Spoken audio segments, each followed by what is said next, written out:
घर पर आकर फिर मैंने हमारी वालदा से बोला कि मुझे ना डॉक्टर नहीं बनना है। हमारे आसपास के जो कॉलेजेस थे वो लोग बोलते थे कि ये रॉयल कॉलेज बंद हो जाएगा। घर से पूछ के निकले थे कि बगैर बताए निकले थे? हाँ, ये बड़ा सवाल है। बगैर पूछे निकले थे। 90% लोग बोलते हैं कि हम बीवी से नहीं डरते, हालांकि वो झूठ बोल रहे होते हैं। आप भी झूठ बोल रहे हैं मतलब? मैं 10% में हूँ। इस साल हमारे कॉलेज की स्टूडेंट ने Maharashtra university of health sciences में 3 मज़ामीन के अंदर गोल्ड मेडल हासिल किए। तो रिजवान सर, एक बात बताइए कि सर के गुजरने के बाद में आपने क्या क्या अचीवमेंट किया इसके अंदर?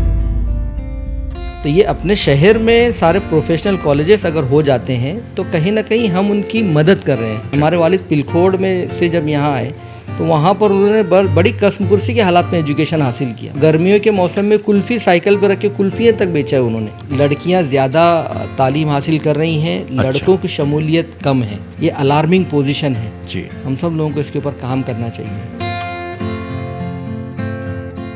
सर, बहुत बहुत शुक्रिया हमारे शो कॉफ़ी विद खान में आने के लिए। सबसे पहले तो अकरम भाई, आपका बहुत बहुत शुक्रिया कि आपने हमें इस लायक समझा कि आपके इस पॉडकास्ट पे आपने हमें बुलाया, मुझे मौका दिया।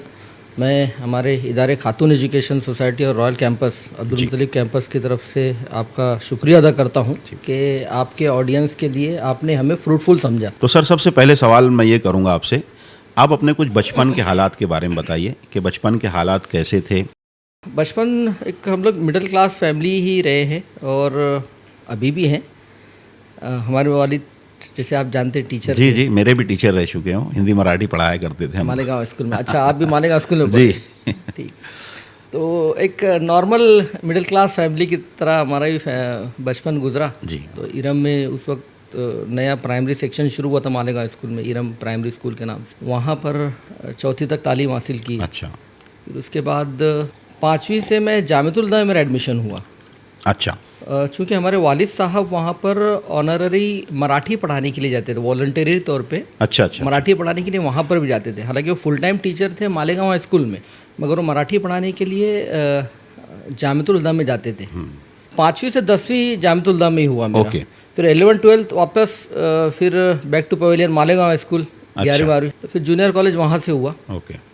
11वीं-12वीं साइंस कंप्लीट करने के बाद फिर इंजीनियरिंग में धुलिया में एडमिशन लिया, मैकेनिकल इंजीनियरिंग में। 2000 में इंजीनियरिंग कंप्लीट हुआ मेरा। पहले तो हम बचपन की बात करते हैं। बचपन में आप बहुत ज़्यादा शरारती थे या बहुत ही फर्माबरदार बच्चे थे?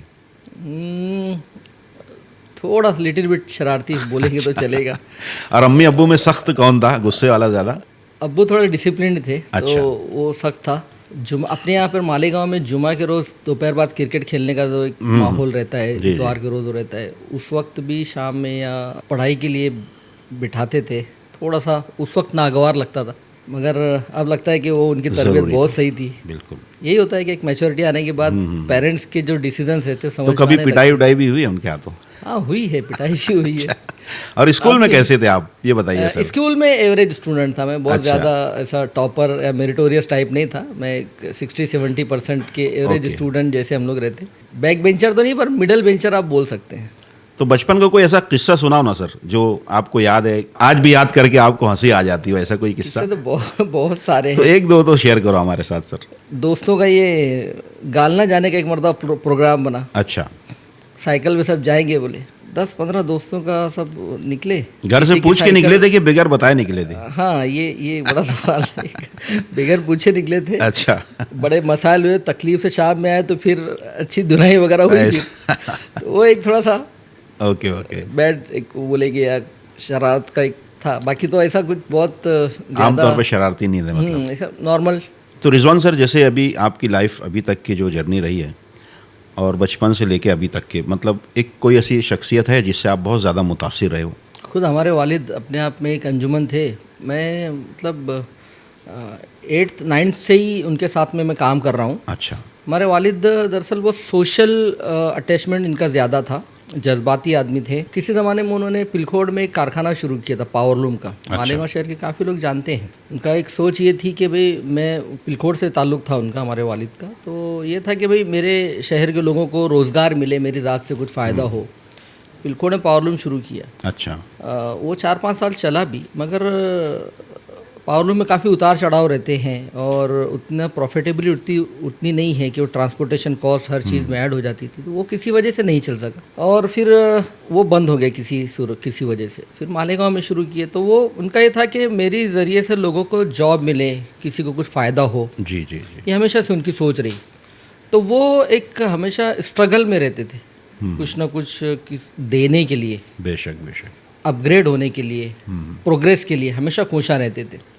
तो उसकी वजह से अब वो एक टिपिकल मिडिल क्लास फैमिली, एक टीचर्स की सैलरी भी उस ज़माने में इतनी नहीं रहती थी, तो ये बाकी एक्स्ट्रा कामों के अंदर सब तनख्वाह वगैरह उसमें चली जाती थी। हमारी वालदा सिलाई करते थे, अच्छा, तो घर से बहुत सपोर्ट था।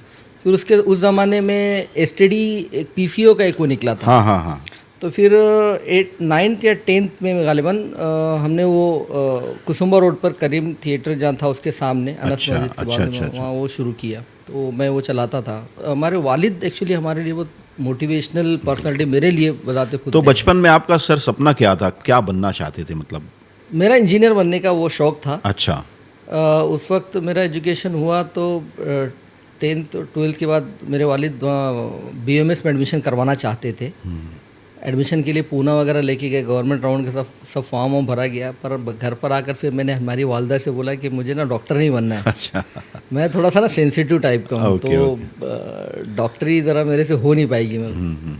तो फिर वो इंजीनियरिंग में एडमिशन लिया। फिर आपने खुद ही ख्वाहिश का इजहार किया कि मुझे? हाँ, हमारी वालदा को मैं बोला था। वालिद साहब थोड़े नाराज़ हुए, मगर मुझे कुछ बोला नहीं उन्होंने। उनकी भी एक ये थी कि भाई बच्चों को लिबर्टी देनी चाहिए। तो सर एक बात बताइए, जब वालिद साहब हयात थे तो सबसे पहले कौन सा तालीमी इदारा उन्होंने शुरू किया था शहर में? सर 1996 में यहाँ आयशा नगर एरिया में प्राइमरी स्कूल की बुनियाद रखे थे, मदर आयशा प्राइमरी स्कूल। अच्छा। उस एरिया में आप जानते होंगे कि पहले स्कूल नहीं था कोई। हाँ हाँ बराबर। और काफ़ी मतलब स्लम एरिया है और उधर जाने के लिए लोग डरते भी थे पहले। उस वक्त वहाँ पर 96 में पहले स्कूल शुरू किए, फिर 97 में 98 में दूसरा एक स्कूल शुरू हुआ हमारा अल-हिरा स्कूल। हाँ, वो कैंप एरिया में शुरू किए थे। ओके।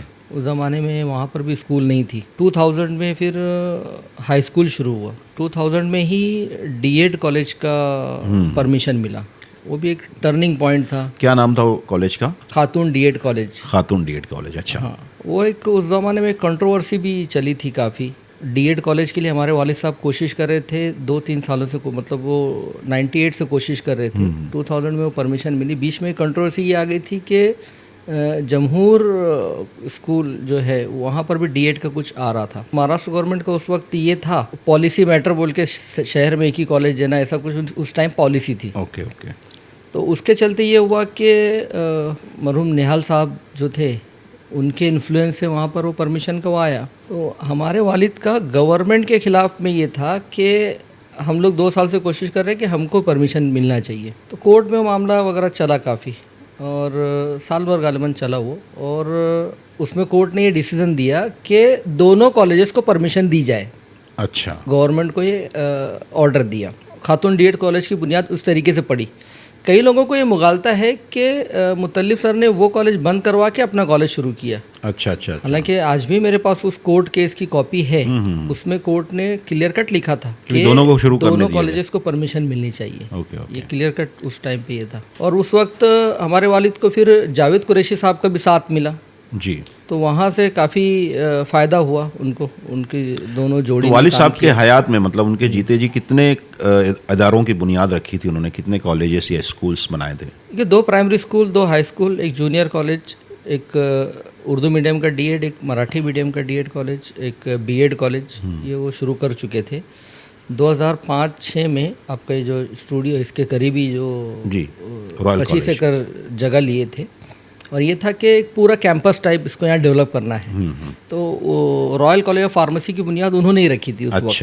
हाँ, और उनका एक आइडियल ये था कि जैसे पूना में आज़म कैंपस है, हाँ हाँ हाँ हाँ, वो आज़म कैंपस हमारे वालिद साहब अब्दुल मुत्तलिब सर की नज़र में वो एक आइडियल था कि मतलब वहाँ पर सारे प्रोफेशनल कोर्सेज एक ही कैंपस में हैं, और तमाम लोग अपनी आसानी से मतलब वहाँ पर पीसफुली वहाँ पर एजुकेशन ले रहे हैं। तो एक रोल मॉडल था। तो ये ऐसे कॉलेजेस उनके ज़माने में हो चुके थे, शुरू हो चुके थे। ओके। तो रिजवान सर, वालिद साहब का इंतकाल कब हुआ था? कौन से सन में हुआ था? 2007 में हमारे वालिद साहब का इंतकाल हुआ, तो थोड़ा तफसील से बताओ ना सर, उनके आखिरी आयाम, आखिरी दिनों के बारे में, कि बीमार थे, क्या हुआ था उनको? दरअसल वो 8 महीने का ही वक्फा मिला। कुछ बीमारी डिटेक्ट हुई, डॉक्टर फारानी साहब के पास लेकर गए। कमर में मतलब ऐसा था कि बैक पेन का उनको बोलते थे कि शिकायत, मतलब तकलीफ है। एक मरतबा मैं खुद ज़बरदस्ती ना फारानी सर की तरफ लेकर गया कि भाई चेक करवाएंगे, मुझे लगा किडनी का तो नहीं कुछ मसला है। चेकअप वगैरह करवाए, डॉक्टर फारानी ने बॉम्बे रेफ़र किए। वो कैंसरस गांठ थी वो। अच्छा। ट्रीटमेंट वगैरह करते तब तक वो 6-7 महीने में, मतलब 6-7 महीने अलील रहे फिर वो। और 2 जुलाई 2007 को सर का फिर इंतकाल हो गया। अच्छा। तो मुंबई में कितने दिन एडमिट थे वो? वक्फे से 15 दिन के लिए 2-3 मरतबा एडमिट थे। ट्रीटमेंट चल रहा था, मतलब ट्रीटमेंट चल रहा था, आना जाना चल रहा था, ऐसा कुछ। हालांकि आपको एक बात बताऊं, डॉक्टर फारानी साहब भी इस बात के मोतरफ़ हैं कि जब वो बायोप्सी वगैरह हुआ और जब वो डिटेक्ट हुआ, तो उसके बाद भी ये रॉयल कॉलेज ऑफ फार्मेसी की हियरिंग के लिए वो दिल्ली गए। अच्छा। मतलब वो चेकअप कराने के लिए बॉम्बे गए। वहाँ से डॉक्टर को फ़ोन किया कि रिपोर्ट आने के लिए 2-3 दिन है, मैं दिल्ली जाकर आता हूँ। तो डॉक्टर साहब बोले कि सर थोड़ा आराम करो, अभी अपनी रिपोर्ट आनी है।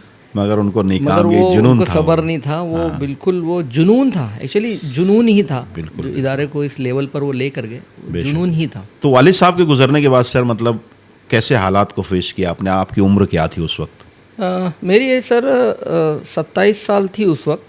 और उनके कामों में हाथ बटाने लगे थे? हाँ, मैं मीनवाइल मेरा काम में, मतलब मैं उनके साथ में जाया आया करता था, बॉम्बे, पूना, दिल्ली वगैरह। अच्छा। मेरा जाना आना शुरू था उनके साथ। और वो इनफैक्ट वो खुद ज़बर से साथ में लेके जाते थे, मानो कुछ इल्म हो गया उनको कि शायद मेरी उम्र कम है या क्या, पता नहीं। बट तो उनके गुजरने के बाद सर कितना मुश्किल रहा आगे बढ़ना? कितना मुश्किल रहा या कितना आसान रहा?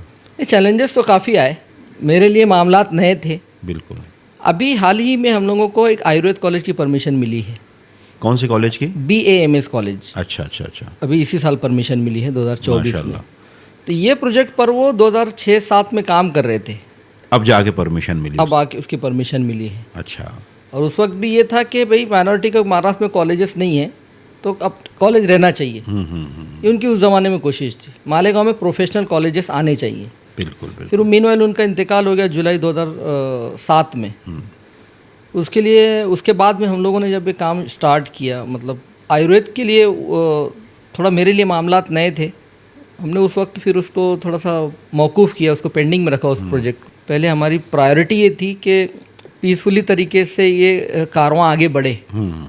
और अल्हम्दुलिल्लाह हमारे जो मैनेजमेंट के अहबाब हैं, मेरे छोटे भाई हैं रेहान भाई, ये सब लोगों का फुल्ली साथ मिला। और फैमिली का सपोर्ट रहा, बहनों का, वाइफ का, सबका सपोर्ट रहा। अल्हम्दुलिल्लाह वो। तो ऐसी कभी कभी कोई सिचुएशन आती होगी ना सर, कि जहाँ पे ज़्यादा मिस करते हो सर को, कि यार अगर वो यहाँ होते तो क्या करते थे? कभी कभी होता है, मिस करते हो अक्सर कुछ नए प्रोजेक्ट्स में जब हम लोग काम करते हैं और कभी जाकर ऐसा एक ब्लाइंड डेड एंड आ जाता है कि अब यहाँ से कुछ समझ में नहीं आ रहा है कि क्या काम करना है, अभी किसको अप्रोच किया जाए, किस मतलब कहाँ से इसकी लाइन। कभी कभी ऐसी सिचुएशन आ जाती है हम लोग जब काम करते हैं तो वहाँ पर बहुत मिस करता हूँ मैं भी, हमारे भाई भी, कि वालिद साहब रहते तो क्या करते, कैसे इस सिचुएशन को टैकल करते, उस वक्त बहुत मिस करता हूँ। और वालिदा को अक्सर मैं बाहर जब सफ़र पे जाता हूँ मैं, तो पहले ये था कि अभी 2 साल पहले हमारी वालिदा का भी इंतकाल हो गया। अच्छा। बाहर कहीं जाता था मैं वालिद के इंतकाल के बाद, कहीं ऑफिस में कहीं काम है, कुछ है, तो वापसी के टाइम पे तो खैर खैरियत के लिए उनका फ़ोन आ जाता था, बेटा काम हुआ नहीं हुआ। तो उनको बड़ा मिस करता हूँ कि बाहर सफ़र पे जब रहता हूँ तो ये था कि अभी काम हो गया, अब मैं निकल रहा हूँ। एक रिपोर्टिंग का जो हमारा वो था, वाकई में वो मिस करता हूँ, वो मिसिंग। तो सर अभी एक सवाल ये स्टूडेंट्स के मुतालिक, कि जो भी स्टूडेंट्स आपके कॉलेज में पढ़ते हैं, जो कोर्स वगैरह भी कर रहे हो, तो उनको उसी कोर्स के माध्यम से आगे बढ़ने के लिए क्या क्या करना ज़रूरी है एक स्टूडेंट के लिए, कि वो आगे कामयाब हो जाकर? मैं अक्सर हमारे स्टूडेंट्स को मशवरा देता हूँ कि भीड़ का हिस्सा नहीं बनना है आपको। यहाँ से निकलने के बाद आप और भी कुछ कोर्सेज करिए, अपने अंदर कुछ क्वालिटीज़ पैदा करिए, भीड़ से निकल के अपनी शनाख्त बनाइए। ये हमेशा मेरा मशवरा रहता है। और मैं इनको एक मशवरा और अक्सर ये देता हूँ हमारे अलुमनी को, जो स्टूडेंट पास होकर जब निकलते हैं हमारे, उस वक्त कन्वोकेशन के प्रोग्राम में अक्सर मैं ये बात बोलता हूँ कि आप अपने काम के ज़रिए भी दावती काम कर सकते हैं। बेशक। आप कहीं किसी ऑर्गेनाइजेशन में काम कर रहे हैं, या फार्मेसी बन करके निकलेंगे, या और दूसरे कोर्सेज करके जब आप टीचर बन के हमारे यहाँ से निकलेंगे, किसी भी ऑर्गेनाइजेशन में आप जब काम करेंगे तो ईमानदारी से काम करिए, प्रोफेशनल अप्रोच अच्छा रखिए, आपका पॉजिटिव एटीट्यूड रखिए। ये हमेशा मेरा मैसेज रहता है स्टूडेंट को। और आपके माध्यम से भी मैं, जो आपके नाजरीन सुन रहे हैं, मैं उनको भी ये मैसेज देना चाहूँगा कि टॉप की पोजीशन हर जगह खाली है। हम अक्सर पूछते, या स्टूडेंट्स पूछते, जॉब नहीं मिल रहा, जॉब हासिल करने में तकलीफ़ें आ रही हैं। हम अपने गिरेबान में, अपने इसमें नहीं झांकते कि हमारे अंदर क्या कमियां हैं या क्या क्वालिटीज़ हमारे अंदर होनी चाहिए। मैं अक्सर मशवरा देता हूँ कि आप अपने अंदर क्वालिटीज़ पैदा करिए। देखिए, हर ऑर्गेनाइजेशन को, हर इदारे को, हर कंपनी को एक अच्छे इंसान की ज़रूरत है। डेफिनेटली। वो टाइम पर आता हो, पंक्चुअल हो, झूठ नहीं बोले। हर किसी को ऐसे प्रोफेशनल की ज़रूरत है। और ख़ास तौर से अपने माइनॉरिटी कम्युनिटी के स्टूडेंट्स रहते हैं, मैं इनको बोलता हूँ कि दावती काम भी है ये। आप अगर अच्छा ही करेंगे तो एक समाज के में एक अच्छा मकाम, अच्छा मैसेज भी जाएगा। सही है सर। क्या कभी ऐसा भी हुआ है कि आपके कॉलेज के स्टूडेंट्स ने किसी मामले में बहुत बड़ी कामयाबी हासिल की हो? जी बिल्कुल। अभी इस साल हमारे कॉलेज की स्टूडेंट ने Maharashtra university of health sciences में 3 मज़ामीन के अंदर गोल्ड मेडल हासिल किए। ओके, माशाल्लाह। पिछले साल भी एक तालिबा ने, उसने भी लास्ट ईयर भी फिजियोथेरेपी के अंदर वो पूरे महाराष्ट्र में अव्वल रही। वाह। इसी तरीके से BMS कॉलेज का भी हमारा ये रिकॉर्ड रहा है कि 2 सब्जेक्ट में हमारे यहाँ के स्टूडेंट्स ने टॉप किया। अच्छा। तो ये अपने आप में एक बड़ा अचीवमेंट है और बड़ी खुशी मिलती है। बेशक। मेहनत तो बच्चे करते हैं, मगर उसके साथ में नाम हमारे कॉलेज का होता है, हमारे स्टाफ का नाम होता है। जी जी। तो बहुत खुशी होती है कि बच्चे कामयाब होते हैं। कई स्टूडेंट्स हमें मतलब गल्फ से, अब्रॉड से फ़ोन करते हैं, जो फार्मासिस्ट है ख़ास तौर से, कि सर मैं अभी फ़िलहाल यहाँ काम कर रहा हूँ। कुछ मेल से कनेक्ट रहते हैं। खुशी होती है कि कहीं ना कहीं यार अपने बच्चे, तो खुशी होती है। हमारे यहाँ का एक स्टूडेंट था, मदर आयशा स्कूल का स्टूडेंट था, काफ़ी गरीब बैकग्राउंड से आता था, नाम नहीं लेना चाहूँगा मैं। तो वो सर बड़ी नाजुक हालात से गुज़र रहा था। हमने उसको इनकरेज करके फार्मेसी में एडमिशन लेने के लिए इनकरेज किया। फ़ीस वगैरह हमने वेवर कर दी उसकी, कि भाई उसके हालात ही नहीं थे वैसे। अब वो कंप्लीट करने के बाद वो एक अच्छा प्रोफेशनल है और अच्छी जगह पर जॉब कर रहा है, काम कर रहा है।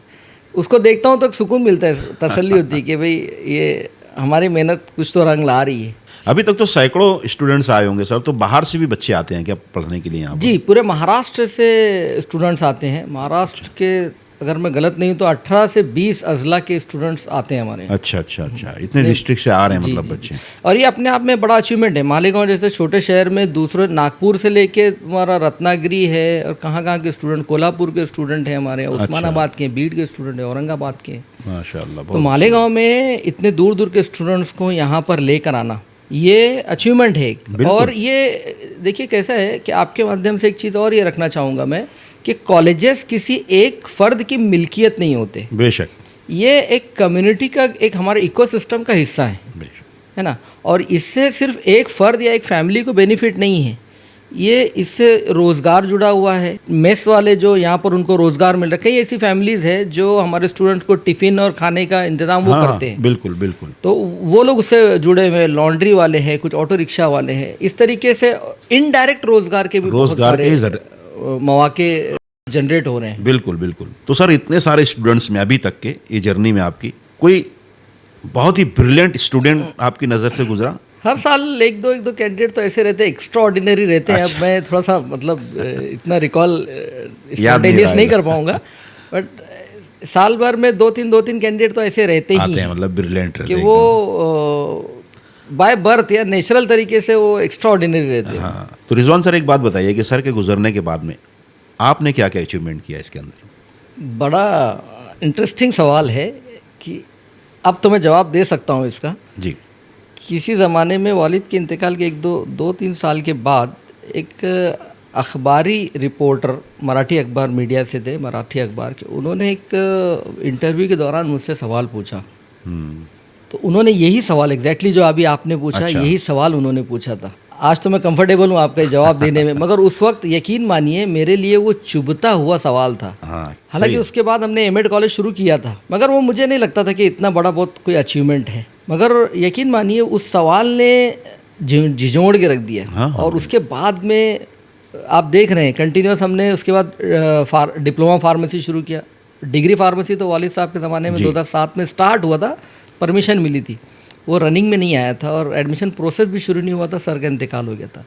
तो वो चलाए रखना, आपको मैं बताऊं 6 स्टूडेंट अलॉट हुए थे हमको फार्मेसी कॉलेज में। अच्छा, पहले साल सर का इंतकाल हुआ 2007 में जब एडमिशन प्रोसेस स्टार्ट हुआ 7 स्टूडेंट अलॉट हुए थे और हमने जैसे वैसे कोशिश करके वो 5-6 उसमें ऐड करके 13 टोटल स्टूडेंट थे उसमें।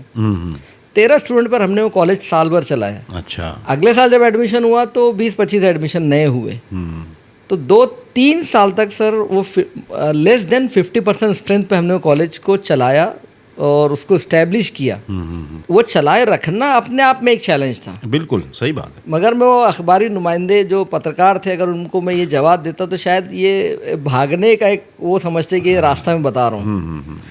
हमारे आसपास के जो कॉलेजेस थे वो लोग बोलते थे कि ये रॉयल कॉलेज बंद हो जाएगा क्योंकि 7 बच्चों पे 13 बच्चों पे कोई कॉलेज नहीं चला सकता, सवाल ही नहीं पैदा होगा। तो ये 4 साल जब वो कंप्लीट हुआ और ये अखबार वाले ने सवाल किया तो वो मेरे लिए चुभता हुआ सवाल था। उसके बाद फिर हमने डिप्लोमा फार्मेसी शुरू किया।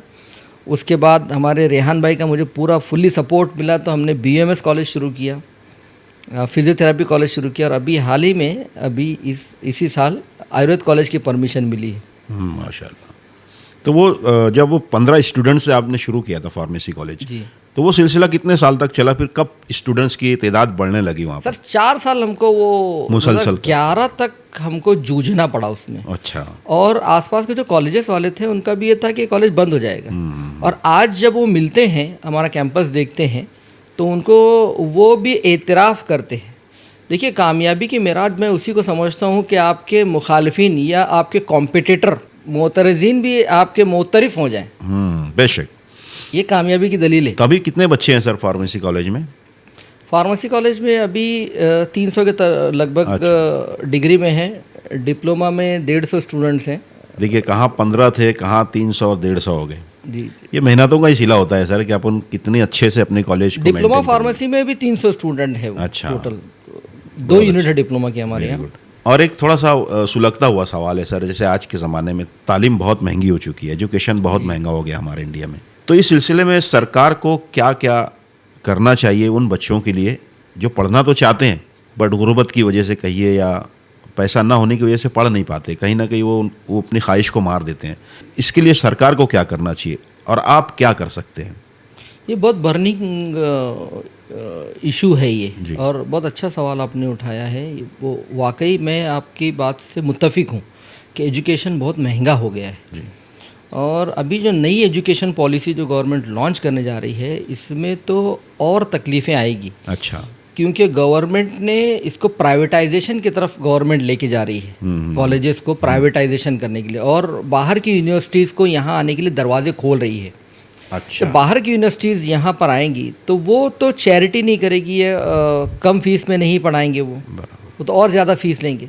हाल फिलहाल में जो फीस स्ट्रक्चर है ये महाराष्ट्र गवर्नमेंट तय करती है कि कौन से कॉलेज की फ़ीस कितनी रहना चाहिए। अच्छा। और बहुत सारे ऐसे स्टूडेंट्स आते हैं जो उनके माशी मसाइल रहते हैं, मगर हमारी भी लिमिटेशन है, हम कुछ बच्चों को हेल्प कर पाते हैं, बाकी लोगों को नहीं कर पाते। ये मसला तो बिल्कुल बरकरार है। गवर्नमेंट ने ये करना चाहिए कि कॉलेजेस को ग्रांट देनी चाहिए, ग्रांटेड कर देना चाहिए, और फीस स्टाफ को सैलरी गवर्नमेंट ने देनी चाहिए और स्टूडेंट को तालीम फ्री कर देनी चाहिए। अभी इसी सवाल से जुड़ा हुआ एक मसला और एक आ रहा है कि लड़कियों को जो फ्री तालीम का वो गवर्नमेंट ने किया है, इसमें भी बड़े चैलेंजेस अभी आने वाले हैं। गवर्नमेंट 2-2 साल तक बच्चों को स्कॉलरशिप कॉलेजेस को देती नहीं है, और नॉन ग्रांटेड कॉलेजेस जैसे तैसे वो चल रहे हैं, गवर्नमेंट खुद ग्रांट नहीं दे रही। ये मराठी की कहावत कैसे कि आई भाकर देत नहीं, यानी बाप भीख मांगू देत नहीं, ये उस तरीके से बिल्कुल गवर्नमेंट बोल रही है कि आप तलबा से फ़ीस मत लो, गवर्नमेंट खुद भी ग्रांट नहीं दे रही है। यह स्कॉलरशिप का जो अमाउंट है वो 2-2 साल के बाद देती है। तो गवर्नमेंट को इसमें बोल्ड स्टेप लेना चाहिए, एक बड़ा दिल दिखाना चाहिए। बिल्कुल। कॉलेजेस को ग्रांटेड कर देना चाहिए और फ्री एजुकेशन कर देना चाहिए। गवर्नमेंट खुद परमिशन देती है नॉन ग्रांट बेस पर कि आप कॉलेज नॉन ग्रांट बेस पे चलाइए और फीस भी तय करके देती है। उसके बजाय गवर्नमेंट ने सबको ग्रांट दे देना और सब बच्चों को तालीम फ्री कर देना, ये सबसे बेहतर हल हो सकता है। तो सर ऐसे गरीब बच्चे जो पढ़ना चाहते हैं, बहुत ज़हीन भी हैं, लेकिन उनकी हैसियत नहीं है कि वो आगे तालीम जारी रख सकें, तो ऐसे बच्चों के लिए आपने कुछ किया अभी तक के या कुछ करना चाहते हैं? जो बच्चे हम तक अप्रोच करते हैं, हम सबकी तो मदद नहीं कर पाते, मगर कुछ लिमिटेड बच्चे हैं, उनको हर कॉलेज में 4-5 स्टूडेंट हमारे रहते हैं, जिसमें हम लोग उसको फीस वेवर कर देते हैं उनमें। अच्छा। उसमें ये होता है कि जैसे अक्सर माइनॉरिटी के तलबा रहते तो आधी फ़ीस गवर्नमेंट की तरफ से आ जाती है, आधी फिर हम उस पर हमारे सोसाइटी के एंड से हम उसको हेल्प कर देते हैं। ओके। तो कुछ बच्चे ऐसे हैं कि 100% फ्री में वो तालीम हासिल करते हैं, कुछ बच्चे हैं। हम पूरी तरीके से हमारी भी चैलेंजेस हैं, हमारी भी लिमिटेशन हैं, हम पूरे बच्चों को नहीं कर पाते, मगर जो बच्चे हम तक अप्रोच करते हैं जो डिज़र्विंग हैं, हम बिल्कुल उनके लिए काम करते हैं। ख़ास तौर से जो अइम्मा मसाजिद हैं, उनके अगर कोई बच्चे, कोई यतीम है, कोई गरीब है, वो उसकी पब्लिसिटी नहीं करते, वो मुनासिब भी नहीं लगता हम लोगों को। जो ऐसे केस टू केस चीज़ें आती हैं, हम लोग कर देते हैं उसको। और इस चीज़ में आपने जो बात उठाई, इस चीज़ में एक हमारे शहर में एक मिसिंग है एक चीज़ कि हमारे यहाँ इज्तिमाई कोई निज़ाम होना चाहिए। जैसे अगर कोई तालिब इल्म है, अगर उसका कहीं गवर्नमेंट राउंड में, जैसे अभी आजकल MBBS वगैरह का आप देख रहे हैं, बच्चों के नंबर लग रहे हैं प्राइवेट कॉलेजेस में, वहाँ की फ़ीस 4 लाख है, 8 लाख है, 10 लाख है। तो आधा तो ठीक है, स्कॉलरशिप से OBC रहते हैं बच्चे, माइनॉरिटी के रहते हैं, तो आधी स्कॉलरशिप आई थी, लड़के अगर हैं तो वो आधी फ़ीस भरने की बड़े तकलीफ़ रहती है। बड़े अभी मैंने कुछ दिन पहले एक बच्चे की अपने तौर से हेल्प किया। इज्तिमाई तौर पे कोई एक निज़ाम होना चाहिए। मैंने कुछ अपने शहर के आलिम हजरात से बात भी किया कि भाई आप लोगों का आप पर एतबार है, आप लोग इस तरीके का कुछ नज़्म करिए। वो एक लैकिंग है। इंशाल्लाह कोशिश करेंगे कि हम लोग भी उसमें कुछ इनिशिएट करें, कुछ अच्छे हम ख्याल लोगों का एक ग्रुप बनाने का हमारे जहन में है। अच्छा। कि कुछ हम ख्याल लोगों को लेकर कुछ मंथली कंट्रीब्यूशन करके एक इंडोमेंट फंड वगैरह बनाया जाए। बहुत अच्छी बात है। और स्टूडेंट को हेल्प की जाए। मैं उस पर काम कर रहा हूँ इंशाल्लाह। ओके। जल्द ही आपको उसके नतायज इंशाल्लाह देखने मिलेंगे। जरूर इंशाल्लाह। काफ़ी बरसों से सफ़र जारी है आपका तालीमी इदारों से ताल्लुक़ से। ऐसा कौन सा सपना है जो अब तक पूरा नहीं हुआ और वो सपना है आपका कि एक दिन मैं करके दिखाऊंगा? APJ अब्दुल कलाम साहब ने कहा था कि सपने वो नहीं जो नींद में आते, सपने वो है जो आपको सोने ना दे। हाँ बेशक। हमारे वालिद के ख्वाब ही जी रहे हैं हम लोग, और हमारे वालिद के जो सपने थे, उनका जो विजन था, उसमें रंग भरने का हम लोग काम कर रहे हैं। अच्छा। यकीन मानिए, मतलब मैं गलत नहीं हूँ, मेरा खुद का कोई सपना नहीं है। अच्छा। मैं हमारे वालिद के विजन को मैं देख रहा हूँ, जो उनका विजन था हम उसको फुलफ़िल करने की कोशिश कर रहे हैं। ओके। एक हमारे इंस्टीट्यूशन को, हमारे ऑर्गेनाइजेशन को ऐसा कैंपस बनाना जिसमें सभी टाइप के प्रोफेशनल कोर्सेज उसमें हों, और हमारे शहर के और रियासत के अलग अलग हिस्सों के लोग यहाँ पर आके तालीम हासिल कर सकें, पीसफुल इन्वायरमेंट में, अपने अपने फेथ, अपने अपने मज़हब को फॉलो करते हुए एक अच्छे इन्वायरमेंट में, हेल्दी इन्वायरमेंट में वो तालीम हासिल कर सकें, और अपने शहर के बच्चों को बाहर तालीम के लिए जाना ना पड़े, उनको भटकना ना पड़े। जैसे आपने जिक्र किया कि गरीब बच्चे फ़ीस का कहाँ से इंतज़ाम कर दें, इसी तरीके से अगर बच्चे का नंबर बाहर किसी शहर में आ गया, बॉम्बे, पूना वगैरह में आ गया, तो फ़ीस का तो ठीक है, यहाँ वहाँ से वो इंतज़ाम कर लेगा, मगर जो रहने खाने के जो अखराजात आते हैं वो इंसान को, एक मिडिल क्लास फैमिली को वो तोड़ देते हैं। बिल्कुल। तो ये अपने शहर में सारे प्रोफेशनल कॉलेजेस अगर हो जाते हैं तो कहीं ना कहीं हम उनकी मदद कर रहे हैं। डायरेक्ट मदद तो नहीं बोल पाऊँगा मैं, बट कहीं ना कहीं हम उनके बोझ को कम करने की कोशिश कर रहे हैं। बेशक। यही अब्दुल मुत्तलिब सर का विज़न था, वही उनका मिशन था, और हम उनके मिशन को ही एस्केलेट करने की, उसकी इर्तिका के लिए हम लोग कोशिश कर रहे हैं। और हमने ये भी देखा है सर कि आप बहुत रिजर्व रहते हो, मतलब बहुत ज़्यादा कहीं नज़र नहीं आते आप। क्यों ऐसा, मतलब बहुत रिजर्व क्यों रहते हैं आप इतना? होटलों पे जाकर बैठने का मेरा मिजाज नहीं है, वो टाइम पास की जगह है। फजूल ईरान तुरान की हाँकने का वो अड्डे हैं। अच्छा। मुझे वो बिल्कुल पसंद नहीं। हमारे वालिद की तरबियत यही रही है कि जो काम हम नहीं कर सकते उस पर बहस लायानी है। हमको हमारे हिस्से का चिराग जलाना चाहिए। हम क्या कर रहे हैं, हमको अपना तज्जिया, अपना एनालिसिस करना चाहिए। बेशक। ठीक है, ये एक बात हो गई। जो दूसरी एक बात बोले आपने कि रिजर्व रहते, मुझे खुदनुमाई का बहुत ज़्यादा शौक़ नहीं है। कुछ लोग हैं वो ज़बरदस्ती, अभी हमारा आयुर्वेद कॉलेज की परमिशन मिली, अखबार वालों ने ज़बरदस्ती मेरा फ़ोटो लगा दिया। अच्छा। मैं कोशिश करता हूँ कि वो नॉर्मल रहूँ, काम से हमारी पहचान हो, और कोई शो ऑफ का, कोई पेज 3 टाइप का कोई हमारा मिजाज नहीं है। शादी कब हुई सर आपकी? 2004 में। लव मैरिज थी, अरेंज मैरिज थी? हमारे वालिद और हमारी वालदा की पसंद से वो शादी थी, मतलब ऐसा मेरा कुछ वो नहीं था। हालांकि मेरा कारोबार नासिक में है। तो मिसेज कितने पढ़े हुए हैं? D.Ed किया हुआ है उन्होंने। अच्छा। तो बीवी से कितना डरते आप? मैं बिल्कुल नहीं डरता। नहीं डरते? हालांकि 100 में से 90% लोग बोलते हैं कि हम बीवी से नहीं डरते, हालांकि वो झूठ बोल रहे होते हैं। आप भी झूठ बोल रहे हैं मतलब? मैं 10% में हूँ। बचपन की कौन सी चीज़ आप सबसे ज़्यादा मिस करते हो सर? School timing. अच्छा। स्कूल का जो दौर था, वो जो मस्ती, दोस्त, पुराने दोस्त, तो वो ज़बरदस्त टाइम था। अगर बचपन वापस लौटा दिया जाए आपको, तो सबसे पहले क्या काम करेंगे आप? स्कूल के दोस्तों से मिलना पसंद करूँगा। काश कोई लौटा दे मेरे बीते हुए दिन, शायद। अच्छा। वही था। और सर जैसे अभी ये जो भी लाइफ चल रही है हमारी, तो इस दौरान में मतलब किस बात की फिक्र ज़्यादा रहती है आपको? हमारे स्टूडेंट को सेफ्टी, सिक्योरिटी को लेकर थोड़ा सा आजकल ज़रा ज़्यादा फिक्र रह रही है, क्योंकि स्टूडेंट्स काफ़ी हो गए हमारे कैंपस में। शहर में जो कैंपस है वहाँ पर भी, ख़ास तौर से जो हॉस्टल में हमारे बच्चे रहते हैं, बाहर से जो पेरेंट्स हमारे भरोसे यहाँ बच्चों को छोड़ के जाते हैं, उनकी सेफ्टी का बहुत ख्याल रहता है। तो अल्हम्दुलिल्लाह एक अच्छा नेटवर्क है, अच्छी टीम है, तो वो चीज़ें मैनेज हो जाती है। और एक चीज़ दूसरी है कि बच्चे कोर्स कंप्लीट कर लेते हैं, तो इनका जॉब को लेकर थोड़ा ये रहता है कि बच्चों को सबको जॉब अगर मिल जाए तो वो ज़्यादा बेहतर है। उसके लिए हम लोग प्लेसमेंट के लिए कोशिशें करते हैं, अलग अलग कंपनी से टाई अप करके। थोड़ा सा यहाँ पर एक चीज़ ऐड करना चाहूँगा कि अपने मालेगांव के बच्चों का एक होम सिकनेस का बड़ा मसला है। बाहर की कंपनियाँ वो प्लेसमेंट के लिए आती हैं, हमारे यहाँ कॉलेज में इंटरव्यू होता है, प्लेसमेंट इंटरव्यू होता है, बच्चे सिलेक्ट करके जाते हैं। स्टूडेंट्स, मालेगांव के स्टूडेंट शहर छोड़ना ही नहीं चाहते। पता नहीं मालेगांव के कल्चर को क्या इतना अडॉप्ट कर लिया है, यहाँ से निकलना ही पसंद नहीं है उनको। तो फिर वो नेक्स्ट टाइम वो कंपनीज आने के लिए तब तक कैसे कितने बच्चों को जॉब मिली है सर कॉलेज के थ्रू डायरेक्टली? 500-700 स्टूडेंट को डायरेक्ट प्लेस करवा चुके हैं हम लोग। बहुत अच्छा, माशाल्लाह। तो सर तालीम से मुतालिक, एजुकेशन से मुतालिक आप नौजवानों को क्या मैसेज देना चाहोगे?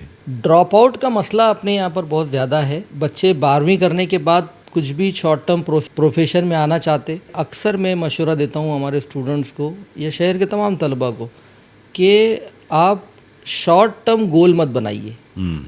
APJ अब्दुल कलाम साहब ने कहा था कि मामूली हदफ जुर्म है, लो एम इज़ क्राइम।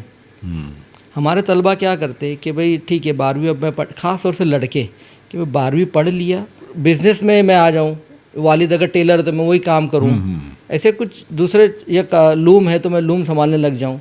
मैं इनको मशवरा देता हूँ कि आप आप प्रोफेशनल कोर्सेज़ में जाइए। बहुत सारे ऐसे वाइट कॉलर जॉब्स हैं, पैरामेडिकल कोर्सेज़ हैं, डॉक्टर के आप असिस्टेंट बन के, एक्सरे टेक्नीशियन है, असिस्टेंट बन के आप लोग काम कर सकते हैं। कंप्यूटर ऑपरेटिंग अगर आता है तो आप ऑटोकैड वगैरह सीख के या ITI वगैरह करके आर्किटेक्ट को आप असिस्ट कर सकते हैं। बहुत सारे शॉर्ट टर्म कोर्सेज हैं, वो सीखना चाहिए। और गवर्नमेंट की बहुत सारी स्कीम्स हैं, बहुत सारी स्कॉलरशिप्स हैं, उसका फ़ायदा उठाते हुए आगे बढ़ने के लिए कोशिश करना चाहिए। जहद मुसलसल रहेगा और कुछ जुनून रहेगा तो अपना मकाम बिल्कुल आप हासिल कर लेंगे। और ये मुतल्लिब सर का जो केस है हमारे सामने, ये रोल मॉडल हैं। हमारे वालिद पिलखोड़ में से जब यहाँ आए तो वहाँ पर उन्होंने बड़ी कस्मपुरसी के हालात में एजुकेशन हासिल किया। आपको बताऊँ, वो वहाँ पर गर्मियों के मौसम में कुल्फ़ी साइकिल पर रख के कुल्फ़ियाँ तक बेचा है उन्होंने। अच्छा, ये स्टोरी में हमारे स्टोरी क्या है, ये वाक़या है, ये जिया है, उन्होंने काम किया है। पिलखोड़ में वो नदी का ब्रिज बन रहा था, वहाँ पर वो हाथ पर वो ट्रे रखकर वो बटर और पाव वो बेचने का काम करते थे। तो एक हमारे दादा जो थे तो एक टेलरिंग का उनका कामकाज था, नॉर्मल एक थे। हमारे वालिद टीचर बने, उन्होंने मुझे, हमारे रेहान भाई को, मुझे इंजीनियर बनाया, उनको MBA करवाया। स्केल ऊपर जा रहा है ना, बिल्कुल बिल्कुल, अब वो इंशाल्लाह नीचे नहीं आएगा। तो इसी तरीके से हमारी ये कोशिश रहती है हमारे कैंपस में, हमारे स्टूडेंट को, हमारे टीचर्स को भी मैं यही बोलता हूँ कि आप अपने स्टूडेंट्स को एक स्केल ऊपर कर दीजिए, वो ऑटोमेटिक वो उसका ग्राफ ऊपर बढ़ जाएगा। डेफिनेट। तो ऐसे कौन कौन से कोर्सेस हैं और आगे जिसके लिए चांसेस भी है, मतलब जो कम खर्च में भी हो जाते हैं और जल्दी भी हो जाते हैं, ऐसे कुछ कोर्सेज के बारे में बताइए। मैं बता ना आपको, पैरामेडिकल कोर्सेज जो हैं, अच्छा, इसके अंदर एक्सरे टेक्नीशियन है, पैथोलॉजिस्ट है, सिटी स्कैन मशीन ऑपरेटर है, MRI मशीन ऑपरेटर है, उनके टेक्नीशियंस है, ऐसे बहुत सारे नर्सिंग के कोर्सेज है। ओके, ऐसे बहुत सारे कोर्सेज है जिसमें मतलब आप डायरेक्ट अगर आप नहीं डॉक्टर बन रहे, उतना मार्क्स आपके नहीं आ रहे, तो आप एटलीस्ट ये प्रोफेशन में जा सकते हैं। ये एक अच्छा प्रोफेशन है। और लड़कियां जो है इंटीरियर डिज़ाइनिंग का है, फैशन डिज़ाइनिंग के, ये कोर्सेज में लड़कियां जा सकती हैं, नर्सिंग प्रोफेशन में आ सकती हैं। ये सारे कोर्सेज हैं बच्चों के लिए। एक इसके ताल्लुक से हमारा एक फ्लैगशिप प्रोग्राम हमारा चलता है। अच्छा। जो आपने जो पूछा कि कौन से कोर्सेज है, ये एक एपिसोड में मैं इतना सब शायद नहीं बता पाऊँगा आपको जी। मगर हमने इसके लिए एक टीम बना रखी है। हमारे तीनों चारों कॉलेजेस के जो टीचर्स हैं उसमें 5 लोगों की टीम है। ये मालेगांव के जो जूनियर कॉलेजेस हैं और भिवंडी के जूनियर कॉलेजेस है, मनमाड़, धूलिया के 3 जूनियर कॉलेजेस है, रावेर और इधर जो खानदेश के कुछ कॉलेजेस है, यहाँ पर 12th साइंस के स्टूडेंट्स को करियर गाइडेंस का लेक्चर्स देते हैं। ओके। अब तक हमने कम से कम 10 से 12 हज़ार स्टूडेंट को ये गाइडेंस का अवेयरनेस प्रोग्राम हमने किया है, करियर गाइडेंस के। अच्छा। तो उसमें यही रहता है कि हमारी टीम जो है 3 अलग अलग टॉपिक के ऊपर अवेयरनेस का ये करती है कि 10-12 के बाद क्या क्या कोर्सेज में आप जा सकते हैं। सिर्फ फार्मेसी ही नहीं है, सिर्फ BMS या फिजियोथेरेपी ही नहीं, इंजीनियरिंग है, होटल मैनेजमेंट है, और जो कोर्सेज है सबकी मालूमात देते हैं उसमें। ओके। और डॉक्यूमेंटेशन क्या क्या होने चाहिए उसकी पूरी मालूमात देते हैं। हमारी कम्युनिटी का और एक अलमिया ये है कि 12वीं होने के बाद डॉक्यूमेंटेशन के पीछे भागते हैं। अगर OBC है तो OBC डॉक्यूमेंट बनाना, अगर माइनॉरिटी के है तो उसके डॉक्यूमेंट अलग बनाना। मतलब जिस वक्त गवर्नमेंट के अलग अलग जो कॉम्पिटिटिव एग्जाम्स के फॉर्म भरे जा रहे होते हैं, उस वक्त हमारे बच्चे वो डॉक्यूमेंट के लिए मतलब घूमते रहते हैं। तो हम लोग ये प्रोग्राम बच्चे जब 12th में होते हैं नवंबर में, उस वक्त ये करते हैं और उनको पूरा हमने प्रिंटेड मटेरियल हमारे पास है। हमारी टीम जाके उनको डिस्ट्रीब्यूट करती है कि आप वक्त रहते हैं सब डॉक्यूमेंट आप तैयार कर लें। और ये स्कॉलरशिप के प्रोग्राम्स है, गवर्नमेंट ये स्कॉलरशिप देती है, ये कोर्सेज में आप जा सकते हैं।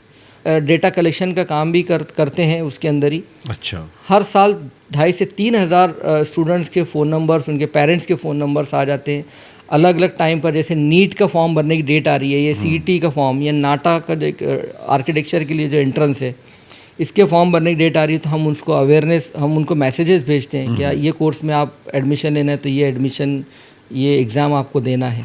इस तरीके से ये एक हमारा फ्लैगशिप प्रोग्राम है।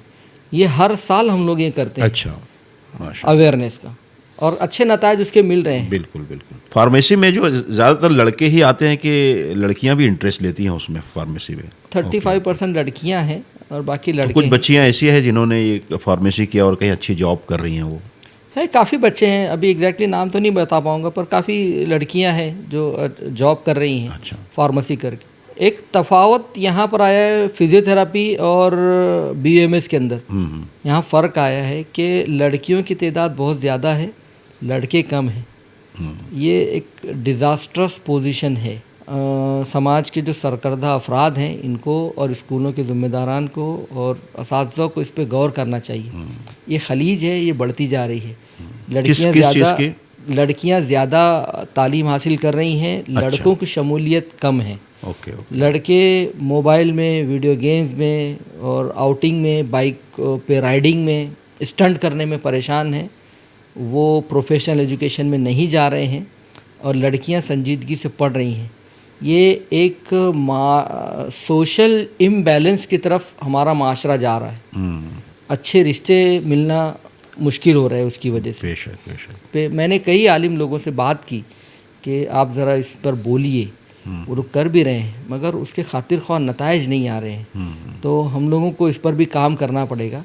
हम सिर्फ निगेटिव चीज़ देखते हैं कि भाई इर्तिदाद हो रहा है या दूसरी चीज़ें हम देखते हैं, मगर उसके हल के लिए, उस पर कदगन लगाने के लिए हम कोई कोशिश नहीं कर रहे हैं। ये अलार्मिंग पोजीशन है जी। हम सब लोगों को इसके ऊपर काम करना चाहिए।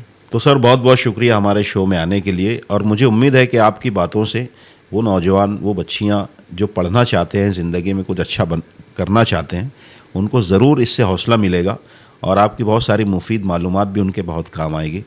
और हम भी दुआ करेंगे कि आप जिस मकसद को लेकर उठें, अल्लाह उसे उसमें कामयाब करे और मज़ीद तरक्की अता करे। आमीन। बहुत शुक्रिया, आपने यहाँ बुलाया और हमारी बातें आपने आपके नाज़रीन तक आप पहुँचा और रहे हो। इंशाल्लाह इसके बाद फिर हम बुलाएंगे किसी वक्त। जी ज़रूर, जब आप बुलाएंगे हम हाजिर हो जाएंगे आपकी शुक्रिया। खिदमत में। चलिए।